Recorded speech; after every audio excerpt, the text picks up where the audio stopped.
자, 예수님은 하나님께서 계획하신 길을 가고 계시죠. 죽으시기 위해서 오신 예수님, 십자가에서 못 박히시기 위해서 이 땅에 오셨지요.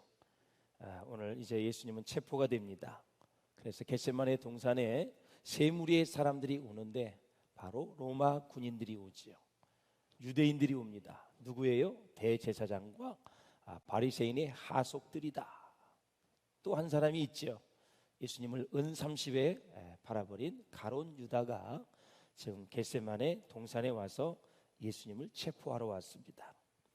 참, 가룟 유다가 예수님을 체포하라고 3년 동안 가르쳤는지 참 이 광경을 보면 참 너무나 슬프기도 하고 어처구니가 없기도 하고 왜 이런 인생을 살아야만 하나 그런 아쉬움이 참 많이 있습니다. 사랑하는 여러분, 예수님은 이제 억울함에도 하나님께서 주신 잔, 슬픔의 잔, 고통의 잔, 죽음의 잔을 받아들이시고 결단을 하시면서 하나님 앞에 나아가는 그런 모습을 우리가 볼 수가 있습니다. 자, 예수님이 이제 체포되셔서 맨 먼저 붙들려 간 곳이 어디냐? 바로 전직 대제사장인 안나스의 집이었습니다. 자, 한번 말씀을 보겠습니다. 시작.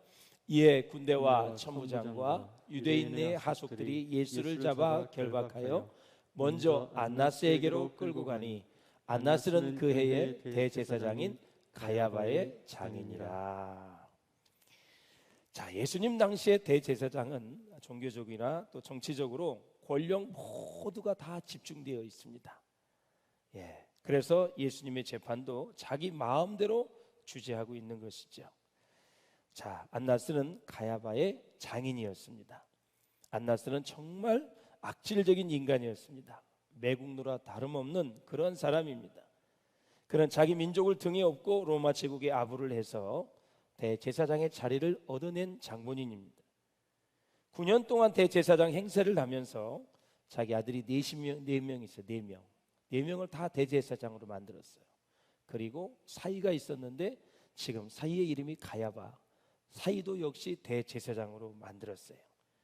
그뿐만 아니라 사람들에게 예루살렘 성전에서 장사를 하게 해주고는 그 모든 이윤을 다 빼돌려서 축적을 한 사람이, 축제를 한 사람이 바로 안나스 가야바였습니다. 그러던 중에 로마 황제에게 눈밖에 나서 면직을 당했죠. 많은 학자들은 여러 가지 얘기를 합니다만 설득력 있는 학설은 뭐냐면 6월절에 많은 짐승들이 예루살렘에 몰리고 헌금을 드리기 때문에 이방인들이 언제 많이 쳐들어오느냐, 6월절이 끝난 다음에 많이 전쟁을 일으켰어요. 왜? 예루살렘에 돈이 많이 있는 걸 알고 그때 그것을 노리고 전쟁을 많이 일으켰어요. 그러니까 이제 이런 상황에서 세금을 걷어서 자기가 축제를 해가지고 로마에게 좀 바쳤어야 되는데 뭔가 지금 로마가 탐탁지 않는 일이 있어서 결국 그의 모든 자리가 박탈되는 그런 모습을 우리가 볼 수가 있습니다. 그래서 본문의 상황을 보면 지금은 그의 사위가 가야바가 대제사장 자리에 앉아 있습니다. 원래 대제사장직은 종신직입니다. 종신직은 죽을 때까지 하는 거죠. 종신직이었는데 이 로마 정부가 한 사람의 실권을 너무 장기적으로 잡게 되면은, 장악하게 되면은 안 된다. 그것을 막기 위해서 로마법으로 1년 임기제로 정해 놓았기 때문에 비록 가야바가 자기 사위가 공식 대제사장이었지만 사실은 전임 대제사장인 안나스가 뒤에서 배후 조종을 다 하고 있는 거예요. 결국 예수님이 붙잡히시고 체포되어져서 이제 로마에 의해서 사형을 당하는 것을 뒤에서 전부 계획을 하고 실천에 옮긴 장본인이 누구냐? 바로 이 안나스와 그의 사위 가야바였다라는 거죠. 여러분, 이러한 장인과 사위 관계가 되지 않기를 주님의 이름으로 축복을 합니다. 악을 위해서 뭉치고 죄를 짓기 위해서 하나님의 아들로 이 땅에 오신 예수를 죽이기 위해서 뭉치는 이 관계는 참으로 비참한 상황입니다. 우리 인생에는, 여러분의 가문에는 이런 일들이 없기를 주의 이름으로 축원합니다. 자, 14절에 보면 가야바는 유대인들에게 한 사람이 죽어야 된다. 누구를 위해서? 백성을 위해서 한 사람이 죽어야 된다. 그게 누구냐? 예수님이 죽어야 된다고 공공연하게 많은 사람들에게 얘기를 했던 인물이 가야바였습니다. 자, 한 사람이 진리를 가지고 있다 하더라도 다수의 의사에 반대가 되면 한 사람이 희생이 되어야 된다, 그런 논리를 가지고 있는 거예요. 그래서 이 가야바의 생각은 정치적인 면에서는 다수주의자다, 이렇게 할 수가 있어요. 여러분 잘 아시는 바와 같이 민주주의는 다수 위주잖아요. 그러나 여러분, 진리나 진실은 다수에 있는 것이 아닙니다. 만약에 다수에 의해서 이렇게 민주주의가 이제 이루어진다고 했을 때 당시의 다수의 생각들은 너무 악했습니다. 바로 예수님을 십자가에 매달아 죽이려고 하는 그러한 다수의 의견인데, 그 의견을 가지고 가야바와 안나스가 결국 이제 예수님을 골고다 언덕으로 이끌어서 죽이려고 하는 그런 계획을 가지고 있는 모습을 우리가 볼 수가 있습니다. 사랑하는 여러분, 신앙의 생명은 다수에 있는 것이 아니라 언제나 그랬듯이 진실과 진리에 있다. 진리를 알지니 진리가 너희를 자유케 하리라 말씀하셨습니다. 가야바는 이 정말 당시의 대제사장으로서 신앙의 지도자인데, 자기가 마치 정치적 지도자인처럼 착각을 하고 신앙의 지도자인 이 믿음의 길을 벗어나서 그는 어마어마한 죄를 짓고 있는 그런 모습을 우리가 볼 수가 있습니다. 그렇기 때문에 진리를 택하고 진실을 택해야 하는데 다수의 나쁜 것을 선택을 해서 정말 춘추에 후회하는, 정말 비참한 인생을 살아가는 그런 모습을 우리가 볼 수 있다라는 것입니다. 따라서 이 가야바의 생각은, 또 그의 신앙은 정치적 신앙이지 종교적 신앙이 아니었다라는 거죠. 여러분, 신앙이요, 종교적 신앙에서 정치적 신앙으로 바뀌어질 때 어떤 현상이 일어난지 아세요? 정말 잔인해요. 자기의 자리, 자기의 유익, 자기의 이익을 챙기기 위해서 갖은 모략을 다 쓰고 갖은 수단과 방법을 다 써서 자기 자리를 지키는 거예요. 그리고 불의를 서슴지 않는 거예요. 이게 정말 조심해야 되는 거거든요. 이 정치적 신앙으로 바뀌면 다 영적 지도자들이 변질이 되는 거예요. 그래서 당시에 가장 우두머리에 있었던, 사회 지도층에 있었던 대제사장들, 서기관, 바리새인들, 70인의 사내들인 공의의 의원들, 많은 사람들이 결국 그렇게 타락의 길로 갈 수밖에 없는 그런 상황이었어요. 사랑하는 여러분, 그렇습니다. 그렇다면 왜 이 안나스와 가야바가 예수님을 그토록 미워했고 예수님을 그렇게 죽이려고 했는가? 그것은 바로 이들이 입으로는 하나님을 섬기고 있었지만 실제로는 사탄의 종이었던 것입니다. 마귀의 종이었던 것입니다. 복음서에 보면 예수님은 안나스 이 대제사장을 얼마나 경멸했는지 모릅니다. 안나스는 자신이 면직된 대제사장이었음에도 불구하고 예수님을 체포했어요. 자기 집으로 끌고 오고 있어요. 지금 현직 대제사장이 아닌데도 예수님을 자기 집으로 끌고 오고 있어요. 이것도 불법이었죠. 근데 실권을 가지고 있는 거죠.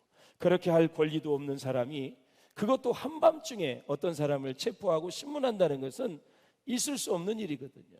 모든 재판은 낮에 하게 돼 있고 밤과 새벽은 못하게 돼 있어요. 이와 같은 이 비공식 청문회는 유대나라법에 의하면 완전한 불법이었다. 예수님은 그 불법을 다 알고 계셨기 때문에 아무 말도 하지 않는 걸 묵비권이라 그래요. 그 묵비권을 행사를 했어요. 어차피 예수님은 하나님이 가시라는 길을 가는 거고 모든 죄인들은 예수님을 이제 죽이지요. 여러분, 유대나라에는 탈무드라는 훌륭한 법전이 있잖아요. 이 법전에 의하면 재판을 열어도 해가 뜨고 나서 열어야 되고요, 해가 지고 나면 재판을 속기하거나 연장하는 것이 금지되어 있어요. 어두운 밤의 재판은 공정하지 않다고 보는 것입니다.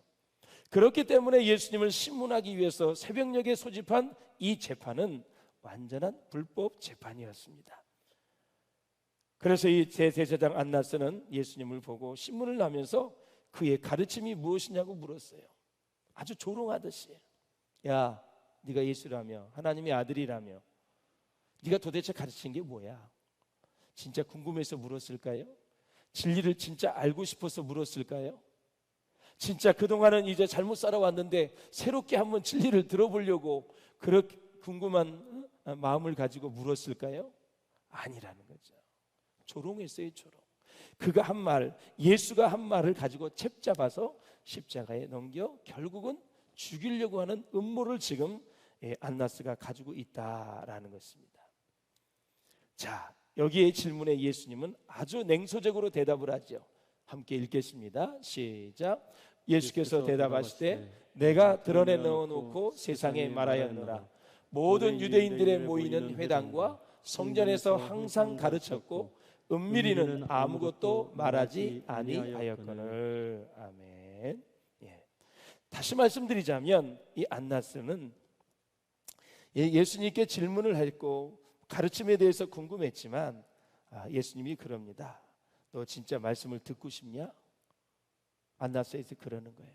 그러면 내가 회당에서 얼마나 말씀을 가르쳤냐? 내가 성전에서 얼마나 말씀을 많이 했느냐? 내가 하나님의 아들이라고 얘기도 했고, 그리고 바닷가에서도 가르쳤고 길에서도 가르쳤고 수없이 말씀을 가르쳤다. 너 말씀이 궁금해? 그러면 그 회당에서 성전에서 말씀을 들었던 사람에 가서 물어봐. 그렇게 예수님이 대답을 하시는 것입니다. 사랑하는 여러분, 그렇습니다. 예수님께서 이렇게 말씀하시는 이유가 무엇일까요? 사랑하는 여러분, 우리가 하나님의 말씀을 듣는 데 있어서 무엇이 중요한지 아세요? 태도나 자세가 정말 중요한 것입니다. 우리가 하나님의 말씀을 가지고 따지고 또 하나님을 공격하려는 자세로 말씀을 들으려고 하면 하나님은 그 사람에게 대해서 철저하게 침묵을 하십니다. 왜냐하면 하나님의 고귀한 말씀을 그런 사람들에게 주어야 할 이유가 전혀 없기 때문에 그렇습니다. 사랑하는 여러분, 하나님의 말씀은 어떤 사람에게 주어집니까? 진정으로 그 말씀을 듣기 원하는 사람, 그 말씀에 자신의 모든 것을 바치기를 원하는 자들에게 하나님은 은혜로 말씀을 주시는 것입니다. 그동안 잘못 살아왔는데 말씀을 듣고 보니 또 듣고 보니 정말 진리의 말씀이고 하늘 가는 밝은 길이 우리에게 제시되고 있기에 나는 이 말씀을 받고 주의 영광을 위해 살겠다고 결심을 하고 결단하는 그런 사람들에게 하나님은 말씀을 허락하시는 것입니다. 그 말씀에 밭이 옥토가 되는 것입니다.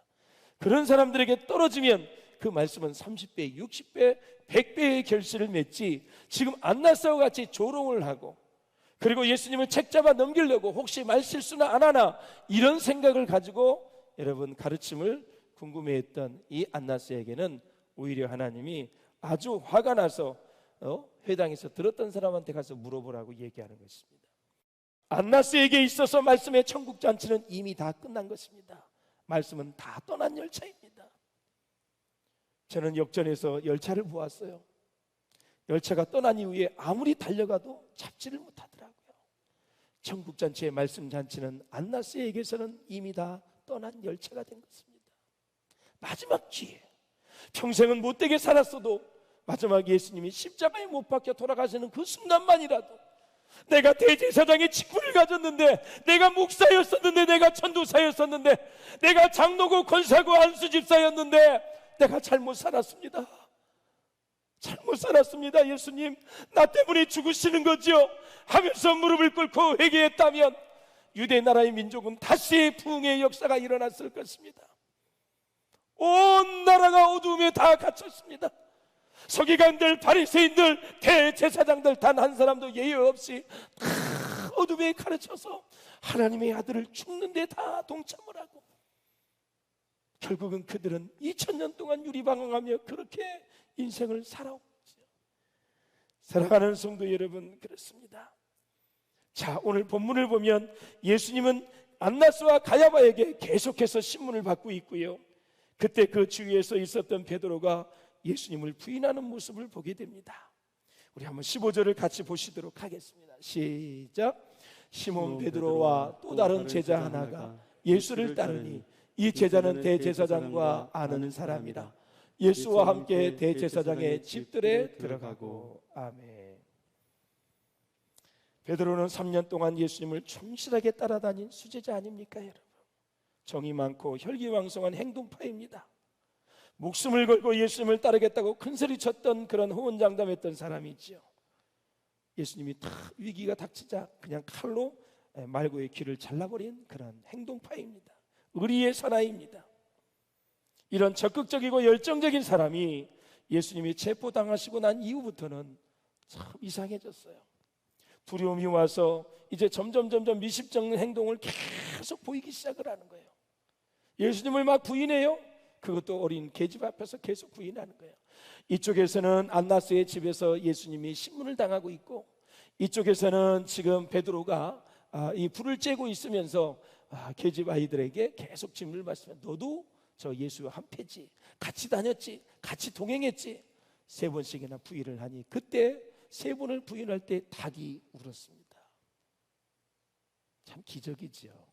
예수님이 2번 부인할 때 닭이 울었으면 어떻게 됐을까요? 예수님이 미리 말씀하셨잖아요. 네가 닭 일구 전에 3번 부인하리라고.